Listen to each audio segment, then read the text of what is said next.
All right. Sbar is effective communication for patient safety. So why do we need a tool for better communication? The Joint Commission found that when they reviewed over 2,500 sentinel events that happened in hospitals, they found that communication issues were being identified as the root cause leading to sentinel events.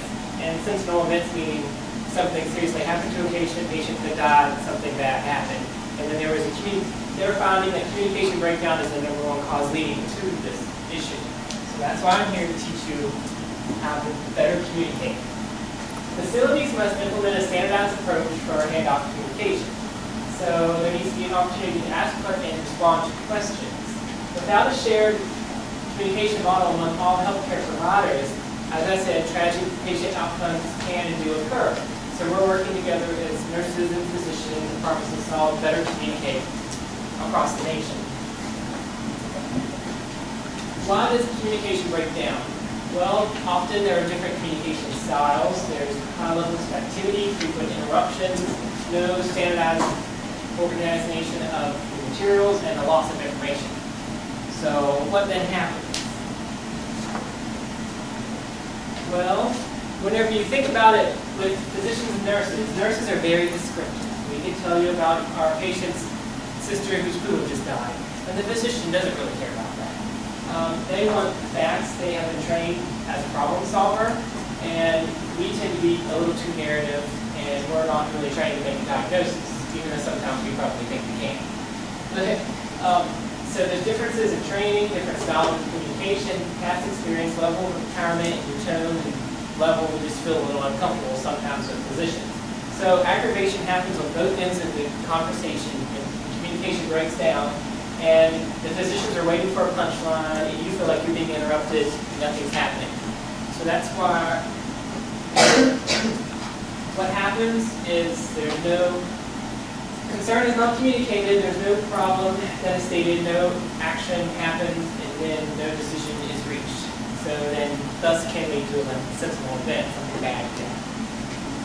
So what we're going to do to improve this is use of Sbar here at RMH. Situation Background Assessment Recommendation.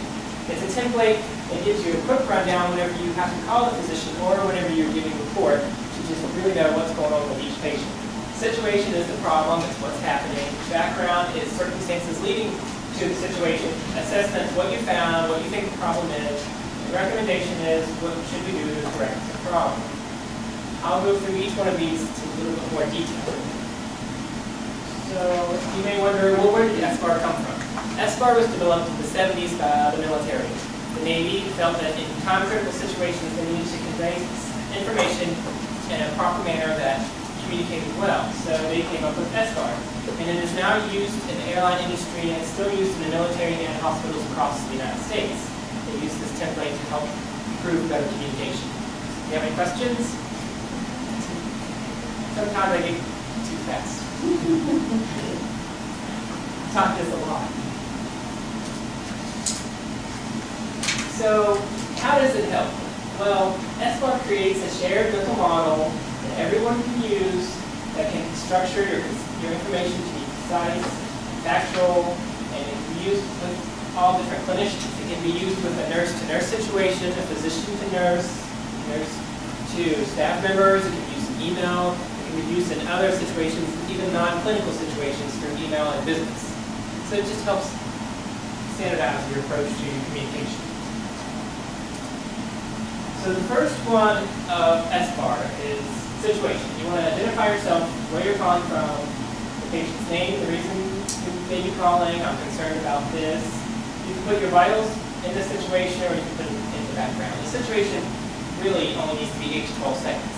So it's, I'm Joe calling from 5 East, calling about Sally Smith in 523, admitted for CHF. We'll move on to the background. It's each 12 seconds. It's very concise and clear. Anybody have any questions so far? Background is only the relevant circumstances to the situation at hand. You can state some little medical history, give a brief synopsis of the treatment to date, who your vital signs here, or the patient's mental status is. For the background. Just relevant circumstances.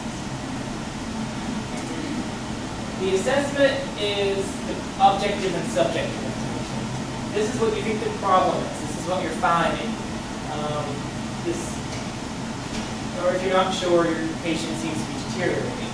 You just have to be specific with your assessment. My patient is well. I'll go over an example here in a second. So the recommendation, this gets a little iffy for nurses, especially when we're calling physicians.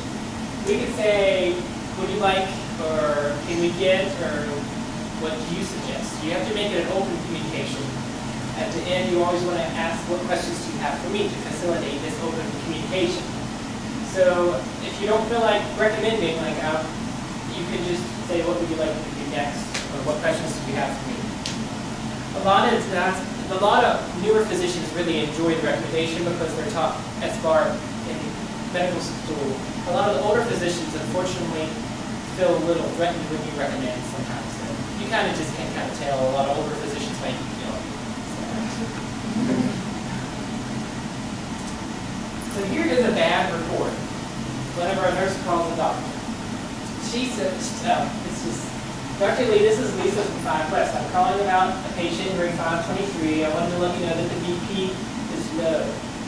Your patient has had a stable blood pressure during my entire shift, but just in the last hour, I noticed that it went down. And normally I don't work this shift, because I'm covering for the other nurse who was on maternity leave. And then she's like, are you still there, Dr. Lee? Because he's like, doesn't care at this point.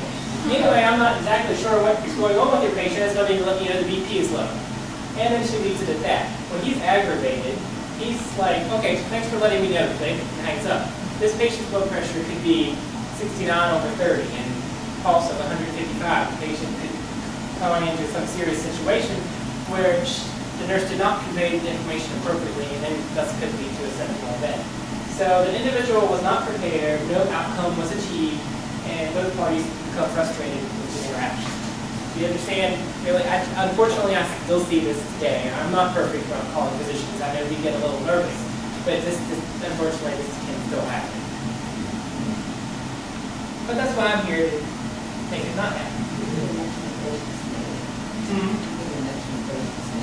Yeah, and she didn't even mention who the patient was. That's right. Yeah, she didn't say who she was. That's good point. She was. Yes, that's true.